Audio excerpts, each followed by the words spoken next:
Wag ka mag-alala, Justice Carpio.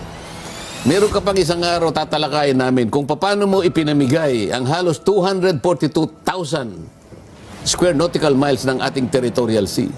Mahilig siya sa ganito eh. Mahilig siya sa paggawa ng ganito. So, dinipa niya yung geopolitics sa kanyang sariling imahinasyon.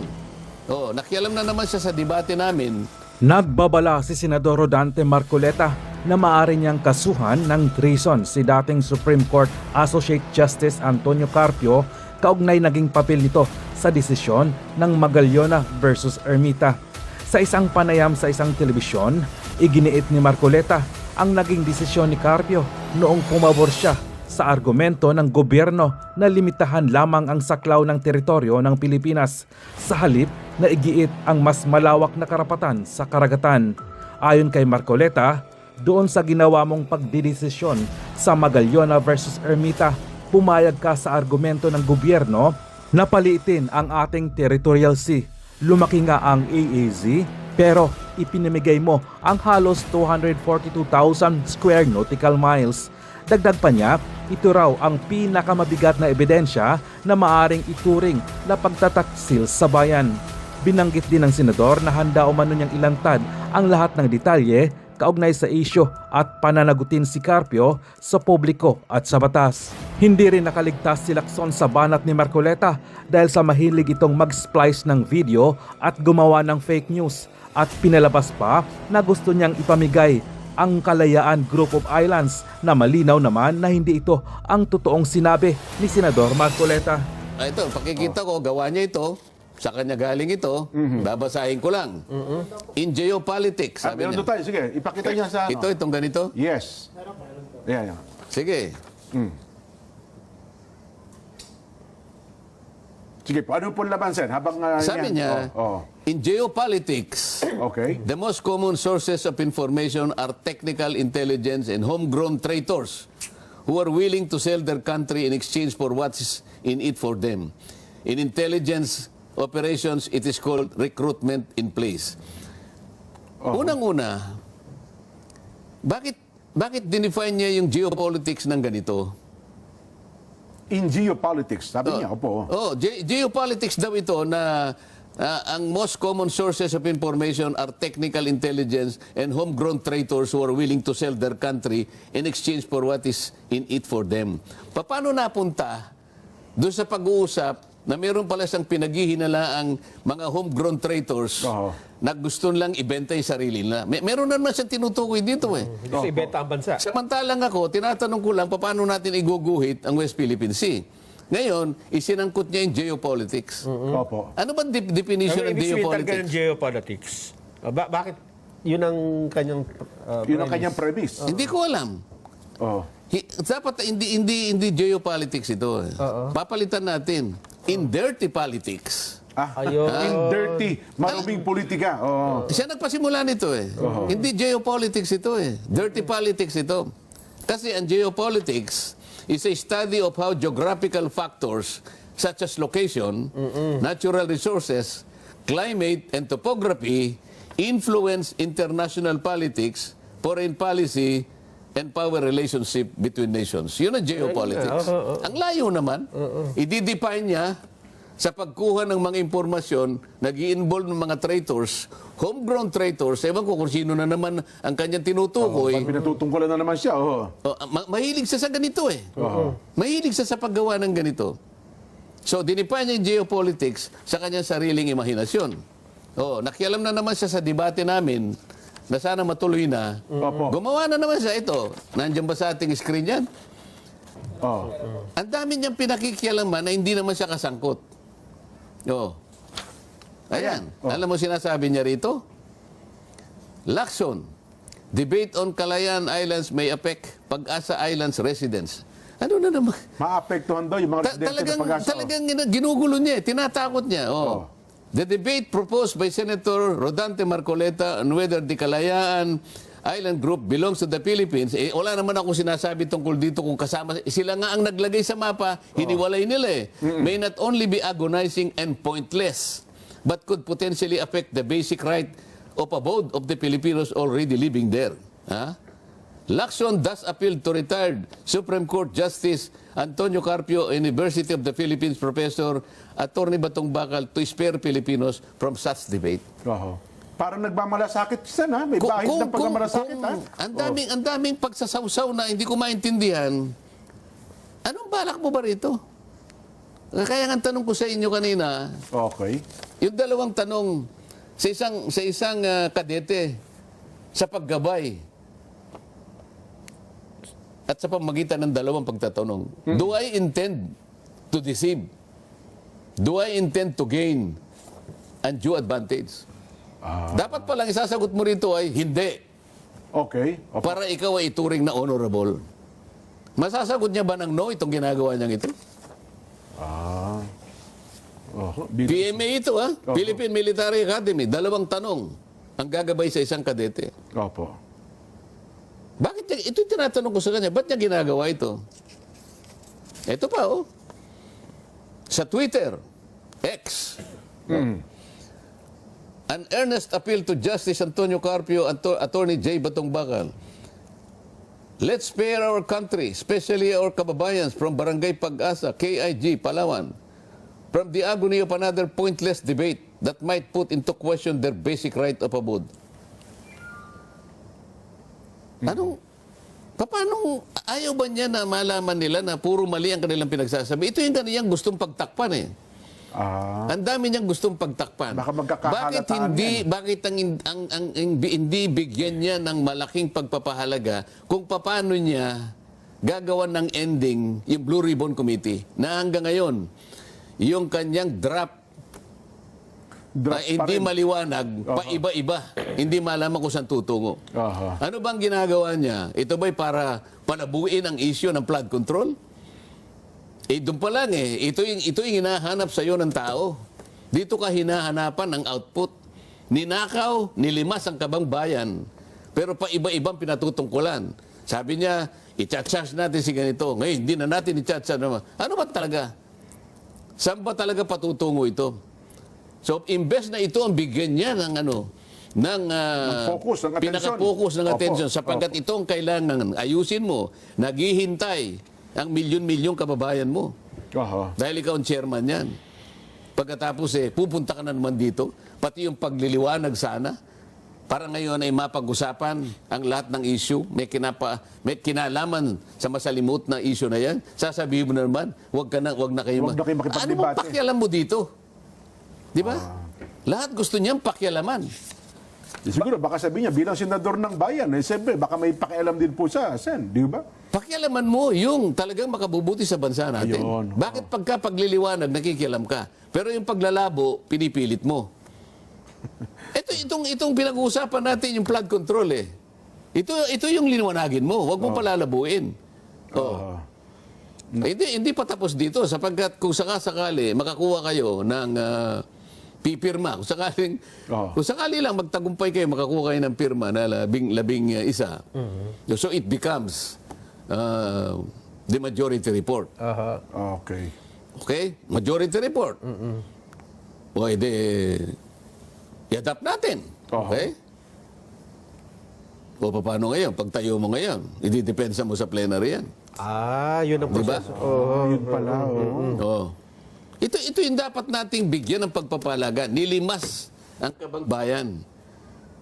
Hindi mo pa nga naliliwanagan Ang daming malabo dito. Ang daming pinalabo dito. Pati direction hindi na malaman. Pati coordinates. Pati coordinates. Noon pa sinabi ko na pagkatapos tinangka nilang basagin. At tapos bandang huli, inamin na naman. Ngayon sabi niya, I'll make one emphasis. Opo. I will go wherever evidence leads us. Yun na nga, tindi nun, Sen. Natatandaan ko yun. Ano ngayon? Papunta lahat sa sapsap. Nabanggit sa Papunta inyo. lahat sa sapsap Yung ba yung direction, pupuntan natin ang mga sapsap?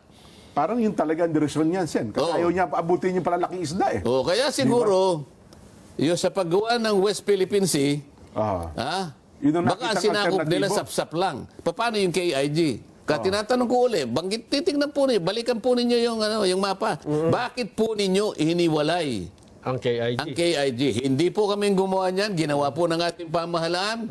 At nung isubmit po yan sa tribunal, kasama si Justice Carpio, kasama si Batong Bakal.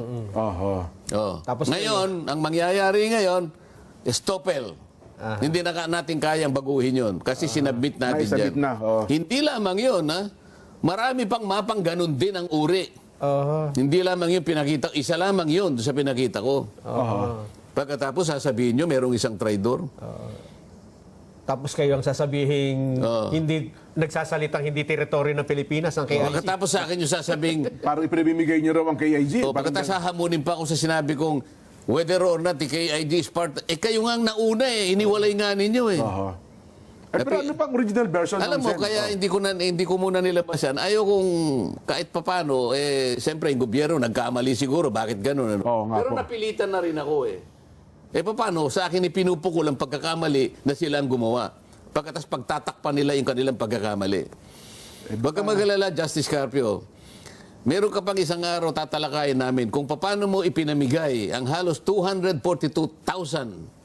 square nautical miles ng ating territorial sea. Bay, napakalaking bahagi ng Oo. Pilipinas doon, Sen. Yan ay yung pinaka-ebidensya ng treason. Alam mo kung bakit, Jen? Doon sa kanyang ginawang pagdidesisyon, inakala niya, Ito sige po, Sen, kanya, desisyon na po niya ito, Pero desisyon niya ito. Okay. Ito, maalala niya, sasabihin ko sa kanya, Magaliona Magaliona.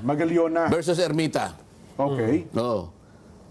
Pumayag siya sa argumento ng gobyerno na paliitin na lang natin ang territorial sea sapagkat makakakuha ng tayo ng ganansya sa ating exclusive economic zone. Lumaki nga, sa palagay niya, ang exclusive economic zone, ipinamigay niya yung 242,000 square nautical miles. Oho. Territorial sea yun, Jen. Ibig sabihin, parte ng ating territory. Yes, oh, Yung maritime rights, limited lang yun. Limited Economic lang po yan, rights po. lang yun. Opo.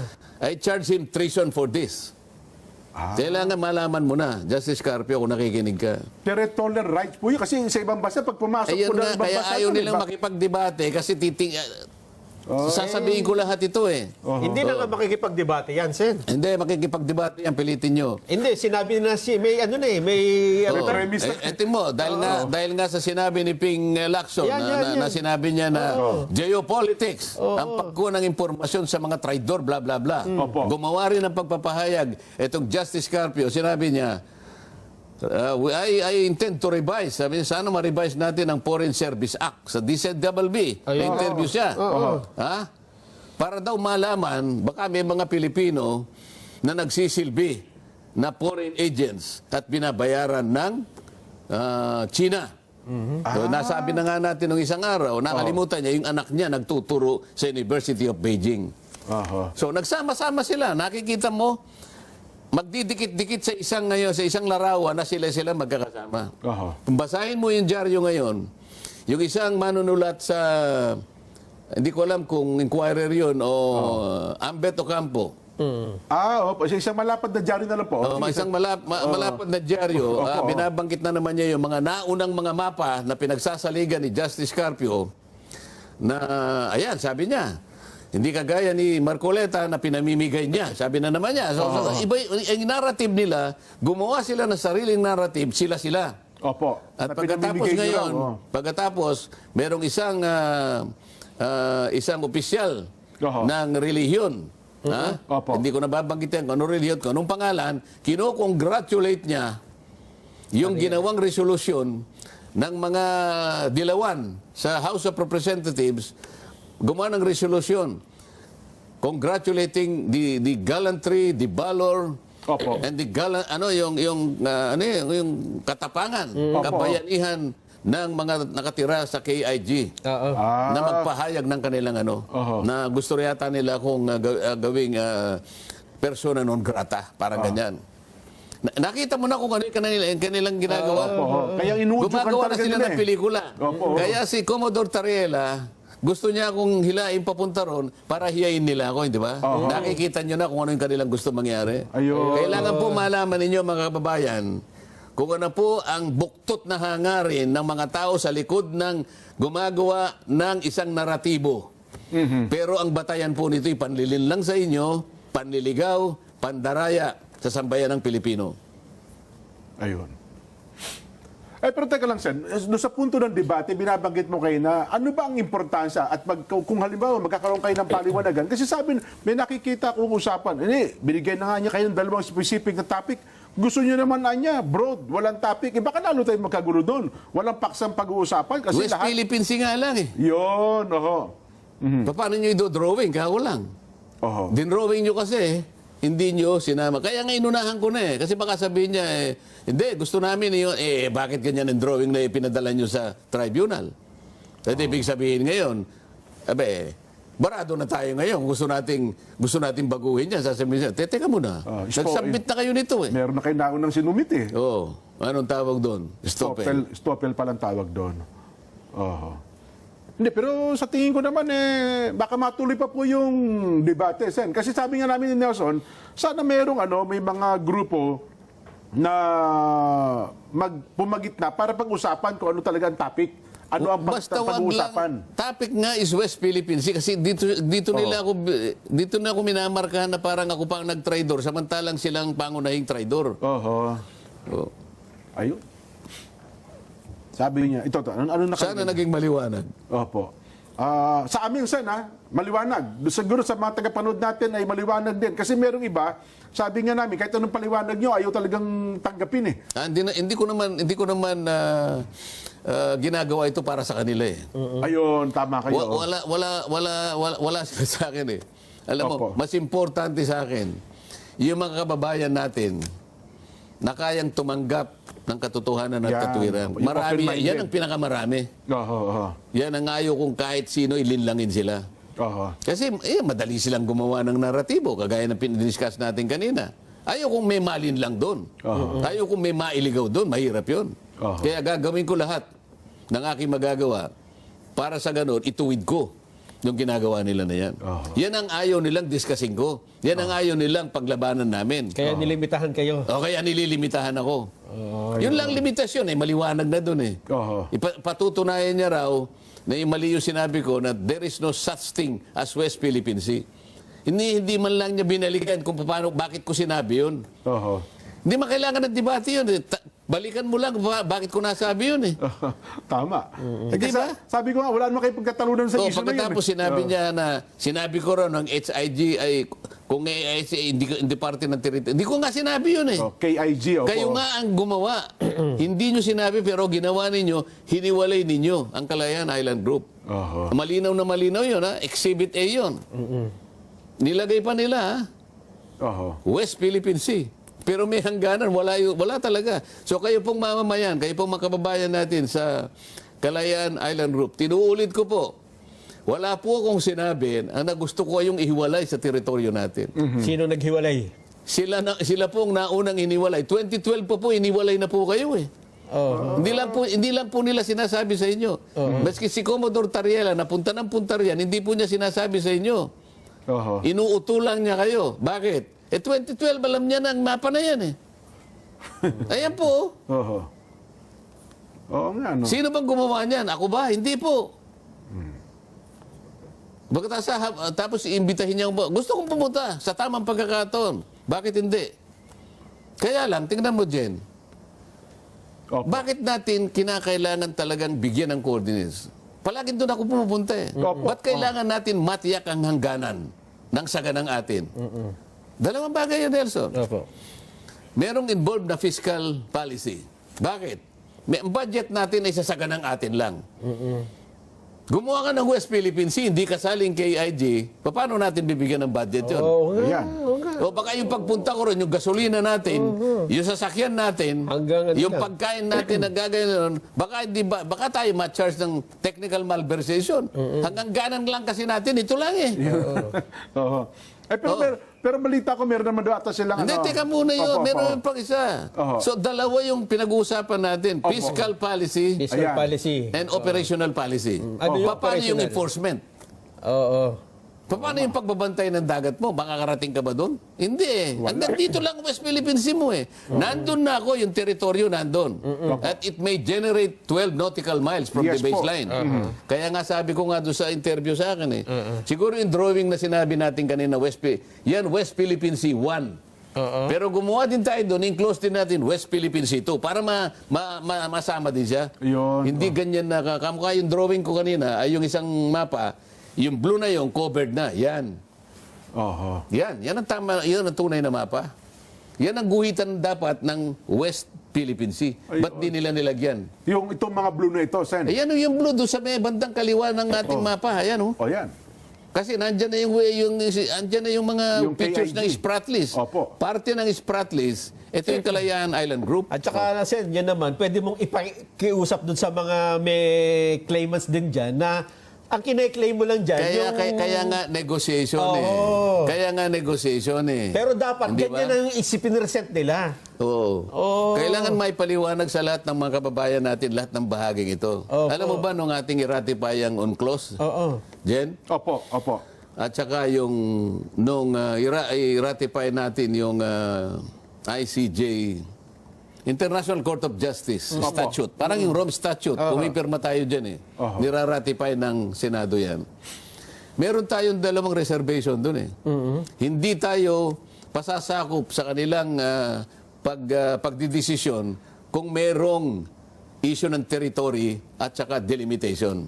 Kasi alam natin, magulo yung lugar natin. Opo. So, naggawa tayo ng kulatilya dyan. Ayun, Kaya nga, hindi tayo pumunta sa ICJ nung ilaban natin yung Scarborough Shoal kasi territory yun Meron tayong reservation doon. Ayun, Hindi rin tayo pumunta sa ITLOS. Dahil meron nga tayong reservation. Pumunta tayo doon sa Special Tribunal. Oho. Kung tawagin pa nga nila, Permanent Court of Arbitration. Yung arbitration. Mali yun Oho. Hindi Permanent Court of Arbitration yun. Ad hoc lang yun. Pumili tayo ng arbiters. Opo. At yun, nung makapili tayo, sila ngayon ang gagawa ng arbitral award. Pagkatapos na magawa yung ruling na yun, dissolve na yun. Ayun. Now, tingnan mo kung magsalita sila, the Permanent Court of Arbitration. Oo nga, yun din ang... Kailangan maliwanagan lahat ito. Kaya kung pre-willing ang discussion, ba't ayaw ba nila ito para magkaliwanagan? basta usapin, West Philippine Sea. West Philippine Sea. West Philippine Sea, Oo. Oho. Ba't mamarkahan mo yung sasabihin mo atin ito. Pagdating naman sa tamang pagkakataon, amin ito, kanya, ang daming kukontra sa'yo, hindi mo malaman paano mo paninindigan yung ganun sa'yo. Kasi hindi mo maituro. Hindi mo maituro Oho. Pero dito, pansamantala, initially, tinuro nila itong aming West Philippine Sea. Kaya lang, nilabas naman yung KIG. Labas naman ang KIG. Oo, edi ngayon, ang mali mo ngayon, magkasalungat ngayon yung mapa mo at saka yung definition ng West Philippine Sea na nasa batas natin. Tama.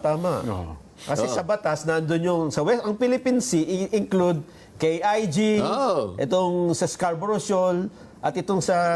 And the maritime feature, sabi niya, ng KIG. KIG. Pagkatapos gumawa sa ng mapa, mapa, wala naman naman KIG. sila dyan. Salungat. Oho. Paano ipaliliwanag ni Justice Carpio lahat ito? Ayaw nilang pag-usapan ito. Kasi sabi ko nga O kaya bubulagin nila yung tao. Dito lang ako. Nakakita ka ba naman debate? Ikaw nagdidikta kung saan lang gusto mong pag-usapan? ang punto nga dyan, Sen, ayaw magdebate kasi magkakabukingan dyan Ay bagay, ito, mayroon na kayo isang naibuking no? Ayoko naman ng bookingan. Pero kasi yung ginagawa nila, halatang halata, gumagawa sila ng isang naratibo na akala mo yun ang nangyari. Hindi totoo yun. Gawa-gawa nila, ibebenta nila sa taong bayan. Lalong-lalo na sa mamamayan ng Kalayaan. Oho. Kasi parang gusto nila magalit ang mga taga-Kalayaan sa inyo. Nagagalit ka sa akin ngayon Oho. Nagagalit nga. Pero alam ko naman, dahil ang Pilipino, likas na matalino yan. At pag nalaman niya ang kaibayong pananaw at saka yung kaibayong pagpapaliwanag, alam na nila kung sino sisisihin nila. Ayun. Nung nakaraan, narinig ko, ini-interview yung mayor ng Kalayaan, sinusubuan ng tanong, pero matalino din sumagot yung mayor ng Kalayaan Oho, magaling. Hindi rin nila basta-basta mahira doon sa gusto nila may mga binabanggit pa raw siya doon sa UNCLOS na yon. Sabi nila, ang UNCLOS daw po ang batas, hindi ang pangalan ng mapa. Talaga pinipilit nila siya na para bagang yung mapa na gagawin. Walang halaga yan. Hindi mahalaga yung mapa. Importante yung... Ayaw mo naman sundin yung obligasyon mo sa ilalim ng UNCLOS. Pinagagawa ka naman ng coordinates. Ayaw mo namang maglagay. O paano mo rin matutukoy ang hangganan mo? Maski pa paano makwentahin, maling-mali sila Bakit nga ganon, Sen? Retired Supreme Court Justice. Ang kanyang statement, no need to announce coordinate of outer limits. Pero ang UNCLOS, ang sabi, you have to publish. Mas marunong pa siya sa UNCLOS eh. Wala na tayong magagawa doon. Hindi ba niya nabasa kaya yung ano? Nabasa niya siguro pero hindi niya maintindihan. Nakita, hindi maunawaan. Wala akong konklusyon na ginagawa. Paano gagawin mo? Oo nga, Kaya no? naman niyang magbasa. Palagay ko naman, yung kanyang... Bilang isang abogado hukom, talagang ano yan, palabas na talaga dapat yan, Sen. paano nga ang gano'n? Ba't sasabihin niya na hindi na kailangan? Samantalang ang sinasabi ng artikulo, kailangan. Ang linaw-linaw. Lalong-lalo. Ang kinukot niya kasi, yung principle. Sabi ko nga sa iyo, in an ideal world, na walang disputants, walang claimants, baka sakaling okay na tayo Isang dyan. perpektong daigdig ang Sinasabi ko nga sa iyo, ang dami sa lahat ng panig, ang daming claim na nag-o-overlap ang ating exclusive economic zone. Okay sana, Sen, yung principle, kung wala yung UNCLOS na mismo may utos eh. Hindi ba? Andyan, utos na nga, linaw-linaw eh. Yun pa nga eh. Hindi ba? Paano mo ngayon i-execute yung gusto ng mga batas natin? Sabi ng Administrative Order Order 29, Namria, gumawa ka na ng mga chart at mga mapa na may coordinates. I-submit mo, i-deposit mo sa UN. Kasi yun ang utos. Secretary ng General. UNCLOS, Yun ang utos. Opo. Kaya sinunod niya. Kasi Sinunod alam dapat, nila yung ano ng UNCLOS eh. Ngayon, sa Section 4, Section 3 yun eh. Sa Section 4 sinabi, DFA, makipag-coordinate ka sa NAMRIA, mag-submit ka ng formal map ng Pilipinas reflecting the West Philippine Sea. O ayaw mong gumawa ng coordinate. Paano ka makakagawa ng mapa? Meron ka ba nakakitang mapa na dinrawing mo lang, wala ka namang batayan? Ito yung gusto kong sagutin nila. Ayaw nilang ayaw ba nilang i-discuss natin? Kagaya ng ginagawa natin ngayon? Parang ayaw nila sa niya kasi magkakaalaman eh. Ito meron pa ako itatanong sa kanya kung sakaling magharap kami. Naku, baka ano yan? Di, wag na, baka mamaya. Baka kami tamanggap po ng hamon eh. Di ba? Sabi naman makikipag-debate raw po sa inyo. Sabi ni Ka Norbert Del Rosario, Jen, Nelson, Asen, 42 years po yata. Nabanggit natin 32 years daw eh. Pero ang kanya daw kwenta ay 42 years pala. Mas mahabang taon pala, Sen. Since 1980, ano? Hindi, 1994. Kwentahin nyo nga. 94. 94 pala. Kasi 84 yung nabanggit kanina. Hindi, 1994. 1994 hanggang... Nung yung force ng yung ibig sabihin, yung kapangyarihan niya ay umabot na sa atin, 1994. Ayun. Yung 1984, nung i-ratify natin. Okay? Nung pumirma tayo, 1982. Nung nagganap na naging sa atin, it entered into force. Opo. Ay 1994. Kaya 32 years na, sabi ko nga, ayaw ninyong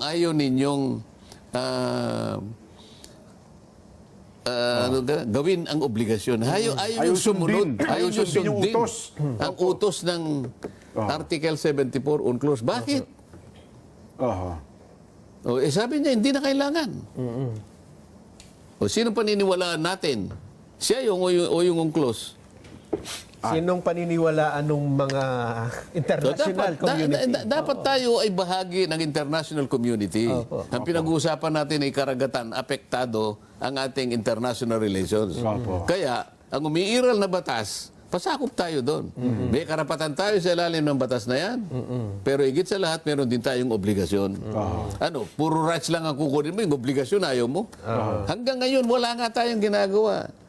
Ang NAMRIA, 14 na taon, hindi niya may drawing.